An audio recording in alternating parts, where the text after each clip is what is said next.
Se for para relacionar uma palavra para vocês aprenderem, só uma, eu vou dizer assim, ó, compreensão. Escreve aí, ouvinte, compreensão.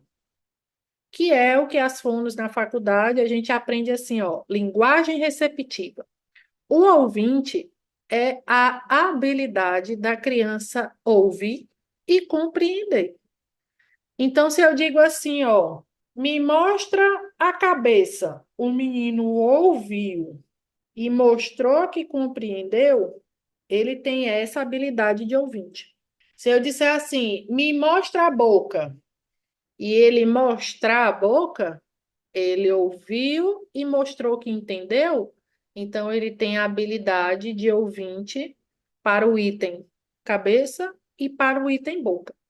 Aí lá no VibMap vai dizer assim: criança tem a habilidade de ouvinte para dois itens? Se você disser, me mostra a cabeça, ele mostrou, me mostra a boca, ele mostrou, ele tem a habilidade de ouvinte para dois itens. Mas você precisa saber como é que avalia a habilidade de ouvinte. E aí agora a gente vem para a tríplice contingência, tá? Essa aula é tão importante, gente, que eu dou aula em pós-graduação, só para ensinar operantes verbais para o pessoal que está fazendo pós-graduação. Módulos grandes, né? Então, aprendam aí. Então, qual é o antecedente que o terapeuta, o avaliador, vai dar para saber se essa criança vai desencadear a resposta que eu estou avaliando? Qual é a resposta que eu estou avaliando agora? Se esse menino sabe fazer ouvinte ou não.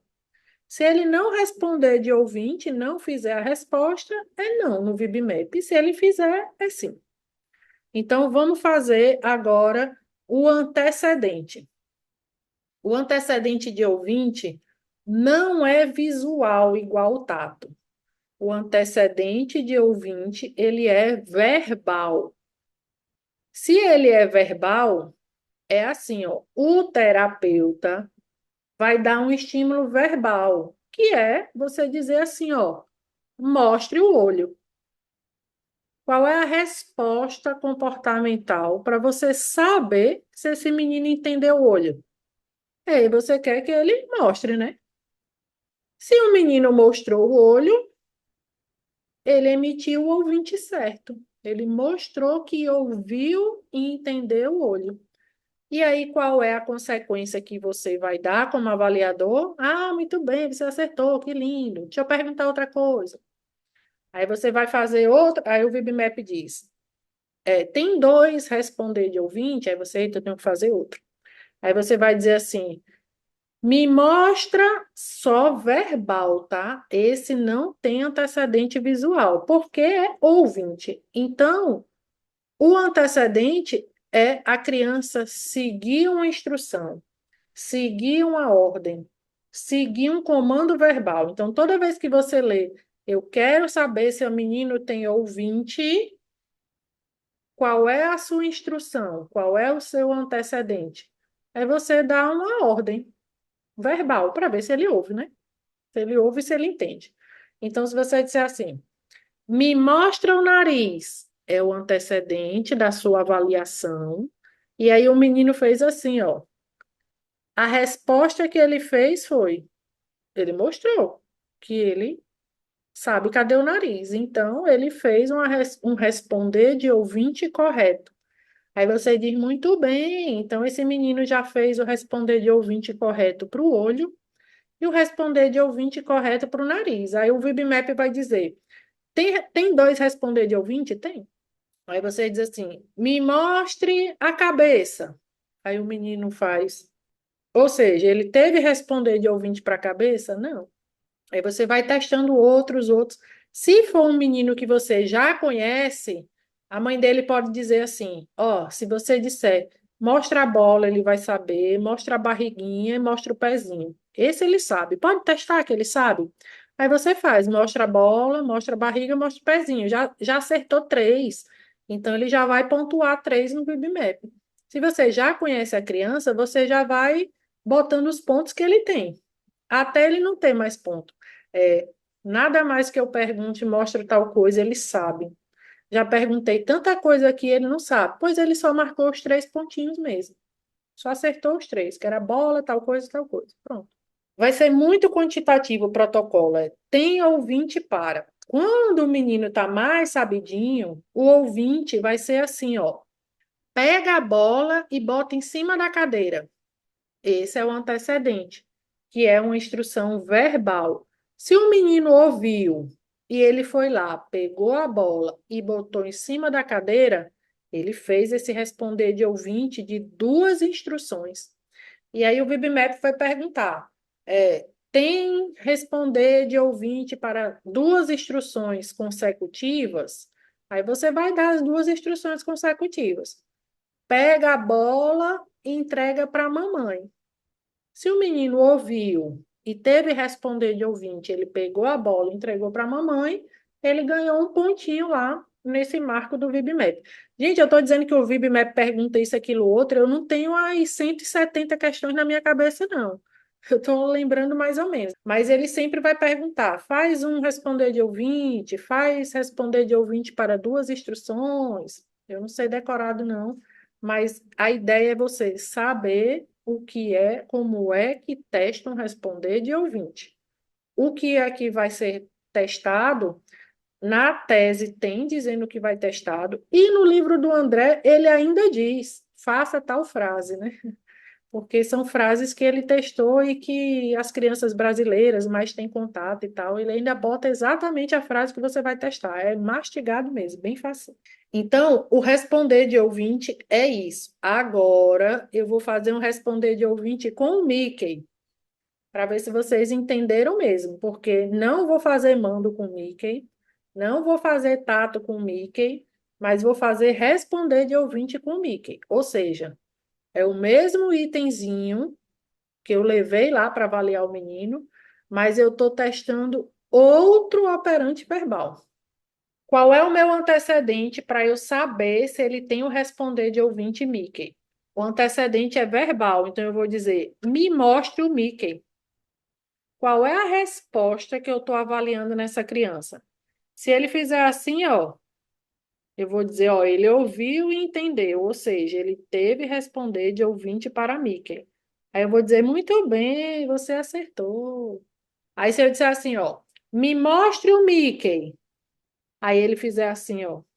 Aí eu vou dizer: não, não é esse não. Como a gente viu, a gente pode tentar três vezes, né?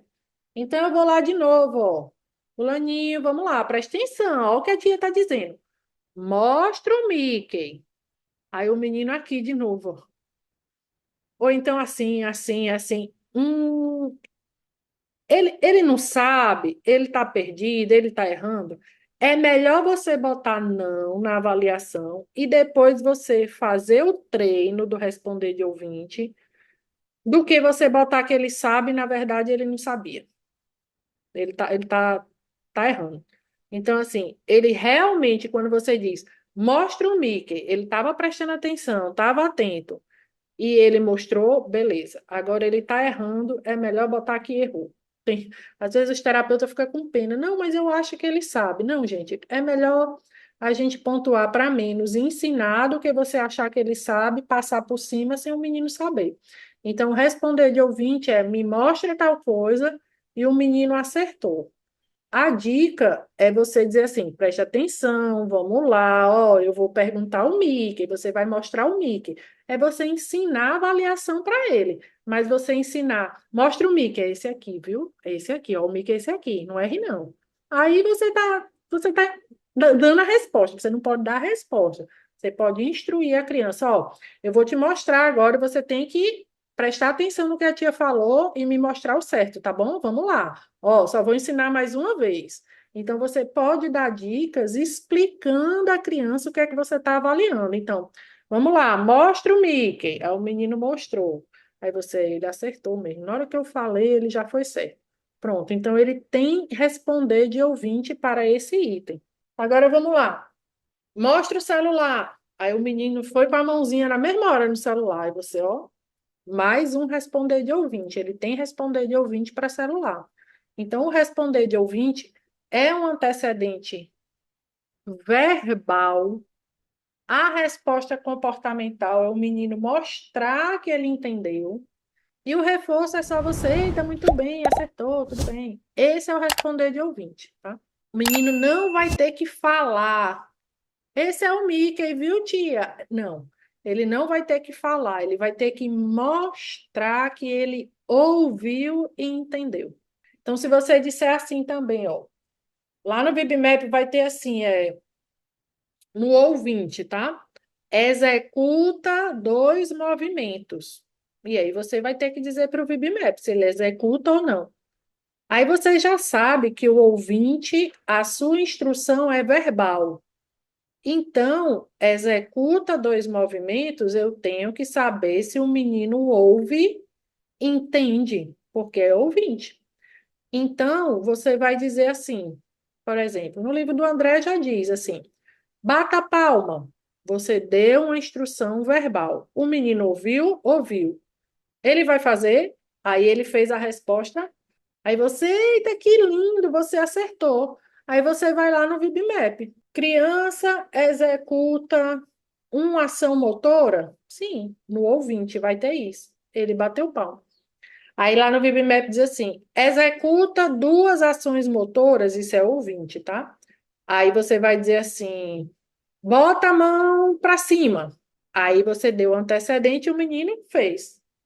Ele ouviu e ele mostrou que ouviu e entendeu. Se ele entendeu, ele ganhou esse ponto também no VibMap. Agora, se você disser assim, bota a mão para cima, e ele fez assim, ele errou. Ele ouviu e ele executou outra coisa. Então, ele não tem o ponto do VibMap. O ouvinte é sempre você dar uma instrução e o menino executou. Executou certo, ganhou o ponto. Executou errado, não ganhou o ponto, tá? Esse é o ouvinte, o chat já tem pergunta aqui, deixa eu abrir, tá? São um dos assuntos que eu mais gosto. Ensinar operante verbal, por mim, eu fazia isso todo dia. Vamos lá. Próximo. E se por um acaso, em uma nova tentativa, a criança apontar para a resposta correta por eliminação? Considera. Gente, é bom ter certeza, né? Aqui no protocolo diz assim: você pode repetir até 3 vezes. Então, melhor de três, né? Se em 3 vezes ele acertou duas, eu até diria que ele acertou. Mas em 3 vezes ele só acertou uma, eu diria que acho que ele não sabe, não, porque ele errou as outras 2 vezes. Quem é que erraria mostrar a bola, né? Em outras 2 vezes? Então, quanto mais você conhece a criança e mais você tem certeza ali, será que ele sabe mesmo? Então, se como você pode testar até 3 vezes, dá para ter uma noção melhor se ele acertou mesmo ou se ele estava só chutando, né? Então, gente, responder de ouvinte é a criança seguir a instrução. Instrução, entenderam? Faça tal coisa, mostre tal coisa. Muitas vezes, quando eu dou supervisão, eu vejo as pessoas se confundirem no seguinte, ó. Bata a palma. Eu fiz um responder de ouvinte, Anastácia. Não. O responder de ouvinte, em nenhum momento eu disse a vocês que ia ter visual, dica visual. Não tem. O responder de ouvinte é bata a palma. É dica verbal. Vá mostrar o Mickey. Eu só vou dar a resposta verbal. É assim, ó. Pule e bata palma. É só verbal. A partir do momento que você diz, bote a mão na cabeça e bata a palma, a criança não está só sobre o seu controle verbal. Você não está testando limpo, né? Não está testando só o ouvinte. Porque vai que o menino fez porque ele sabe imitar o seu movimento. E aí você não está testando o ouvinte. Então, o ouvinte, você não vai fazer gesto. Aí, toda vez, é engraçado, né? Eu faço avaliação de pequenininhos, suspeita de autismo, vem muito pequenininho para ver se é autismo, se tem as características, né, de autismo, alteração de linguagem relacionadas ao autismo. E aí eu digo, pai e mãe, aí boto o pai, a mãe e a criança na sala. Agora vocês vão dizer assim, ó. Bata a palma, sem gesto, tá bom? Vamos testar o ouvinte dele. Aí o pai faz, filho, faz assim. Eu disse, gente, eu acabei de dizer, é sem gesto. É para ver se, quando você dá o antecedente verbal, o menino entende e faz. Não é se ele vê e imita, não, que aí é outra coisa. Ou então eu digo assim, gente, pede para ele pegar a bola sem gesto. Aí o pai diz, filho, aqui, ó, pega a bola aqui, pro papai, aqui, ó. Não é com gesto, não é mostrando, que aí você já está ensinando. A avaliação é, pega a bola. Se ele ouvir, entender e fez, ele acertou. Não é você usando questões visuais, gestos, ensinando o menino que a bola é essa. Você pode ensinar lá quando você for ensinar. Quando você estiver testando, não. Eu vejo muita gente confundindo ouvinte. Então, Anastácia, eu fiz avaliação de ouvinte, deixa eu te mostrar. E quando eu vejo, mostra o olho. Aí, minha gente, vocês já estão dando a dica, não é? Se ele ouve, ele faz. Então, cuidado com isso. E ó, eu digo a vocês, né, já enfatizando mais aí, uma grande dificuldade de criança autista é responder de ouvinte. Menino nível 3 vai ter dificuldade de ouvinte. Menino nível 2 pode ter algum, e menino nível 1 vai superando isso. Mas muita criança severa, ela vai ter dificuldade de ouvinte. E se ela não tem ouvinte, ela não tem uma linguagem boa. Então, falando de terapia, né, que eu falo no curso de treino de fala, se o teu menino mostra a bola, ele não mostra, mostra o pé, ele não mostra, mostra o olho, ele nem está entendendo nada, esse menino não vai falar. Porque primeiro ele tem que ter ouvinte, que é a linguagem receptiva, ela vem primeiro, para depois ele ter linguagem expressiva. Então, se tu tá lá que tem um menino nível 3, tu quer que ele fale, tu quer que ele fale, mas o ouvinte dele é zero, do jeito que ele tá, com as habilidades que ele tá, esse menino não vai falar. Não vai falar nunca, Anastácia. Se você ensinar ele a habilidade de ouvinte, ele ganha a habilidade de ouvinte, depois dele ganhar habilidades de ouvinte, essa fala pode ir saindo, porque é um pré-requisito. Mas tu tá com teu menino nível 3 na terapia, tu não ensinou nada de ouvinte e tá esperando a fala dele surgir, não vai falar. Então, fonos, a responsabilidade da gente é muito grande. Se você está 3 anos com o menino está zero ouvinte, você nunca botou um planejamento de ouvinte para ele, e você está esperando a fala dele sair, não vai sair, porque você nunca ensinou ouvinte a ele. Agora, se você sabe que ele não tem ouvinte e você está ensinando ouvinte, ganhando repertório de ouvinte, você está ajudando ele a essa fala dele um dia vir a sair. Então, assim, se não tem ouvinte, a fala não vai sair. E se tem ouvinte, pode ser que a fala saia. Então, tá lá a pobre da mãe esperando o menino aprender a falar e a fono nunca ensinou ouvinte. E o menino tá com ouvinte zero. Tá muito longe de falar. Ah, não, a fono todo dia ensina um pouquinho de ouvinte, ouvinte, ouvinte. Cada dia o ouvinte dele tá melhor. Beleza, ele tá mais perto de aprender a falar. Então, estou falando de fono, que geralmente é fono que ensina a linguagem, mas, gente, se vocês estão com uma criança autista 0 ou 20, a responsabilidade é muito grande, porque é essa criança conseguir falar ou não. E a gente sabe que cérebro tem limite, né? Então, assim, tem um limite para a criança aprender a falar. Até os 7 anos de idade, a criança tem mais cérebro ali com neuroplasticidade para aprender a falar. Depois dos 7 é mais difícil. Ah, depois dos 7 ela não vai falar nunca? Não, eu já tive crianças que falaram com 9 anos, só que é mais difícil. E geralmente essa fala vem mais elementar, então vem palavrinhas, não vem uma fala funcional dessa. Então é mais fácil ensinar um monte de pré-habilidade até os 5, 7 anos de idade para essa fala surgir. Então, se você ficou com um menino até os 9 anos de idade, nunca ensinou ouvinte. Então, cadê, né? Essa fala vai surgir quando? Então, é muito importante. Se a gente achou a brecha de ouvinte, ensina. E é difícil para criança nível 3. Eu tenho meninos nível 3 que eu estou ensinando ouvinte ali há 2 anos e eles estão com repertório bem baixinho, criança bem grave, com muita dificuldade, mas ele tem o treino exato de como ensinar ouvinte para ele ganhar essas habilidades, para se tiver possibilidade de fala, vir a falar. O que não pode é não colocar o treino, que a criança precisa, tá? Aí é sobre treino, né? Aqui a gente está avaliando para saber se a criança tem ou não tem ouvinte. Ou tem pouco ou tem muito, quais tipos de ouvinte essa criança tem, tá?